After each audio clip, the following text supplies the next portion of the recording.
Hello my YouTube family. তো চলো আজকে তোমাদের সঙ্গে আমাদের একটা বিয়েবাড়ি শেয়ার করি। তো এই যে আমরা স্টেশনে চলে এসেছি, আমরা এখন যাবো আর কি বিয়েবাড়ি। ট্রেন ঢুকছে। তো স্টেশনে ছেলেরা একটু বদমাইশি করছিল। এই যে বরমশাই দাঁড়িয়ে আছে, ফোন টিপছে দাঁড়িয়ে দাঁড়িয়ে। ট্রেন ঢুকবে এখনই।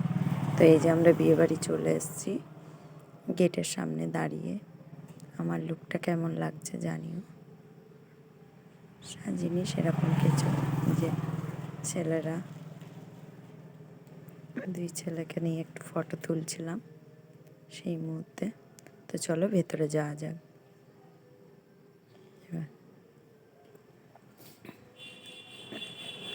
তো এখানে রয়েছে fuchka stall, coffee pakora stall. এটা সামনের গেটটা বিয়েবাড়ি। তো বিয়েবাড়ি গেটটাও তোমাদের সঙ্গে একটু শেয়ার করলাম। হয়েছে বিয়েবাড়িটা। এই যে আমার শাশুড়ি মা, আমার এক মামা শ্বশুর আর আমার হাজব্যান্ড বসে, দিদি ভাই সব বসে বসে পকোড়া খাচ্ছে। দিদি বরমশাই পকোড়া খাচ্ছে। কবে খাবা? খাও। ছেলে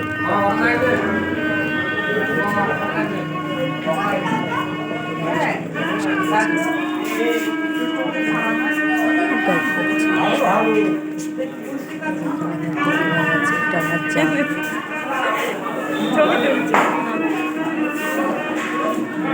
এই যে এবার একটু বরমশাই ভাবছে আমি ছবি তুলছি, ভিডিও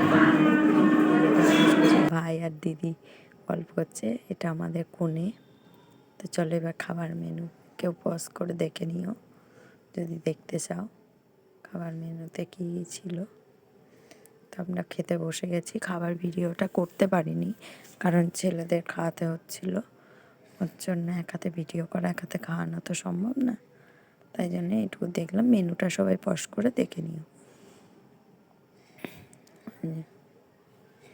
এখানে সবাই বসে আছে। এটা আমার দেওর এসেছে। এবার আমরা বাড়ি চলে আসছি খাওয়া দাওয়া করে। ট্রেনে উঠে পড়েছি। দেখো প্রচণ্ড ঠান্ডা পড়ছে। তারপরে একটু ছবি তুলে নিলাম সবাই। আসার আগে একটু সবাই সেলফি তুলছিলাম, সেই সেলফিগুলোই তোমাদের সঙ্গে শেয়ার করলাম। তো সবাই জানিও আমার এই ছোট্ট ব্লগটা কেমন হলো। সবাই ভালো থেকো, সুস্থ থেকো। Good night.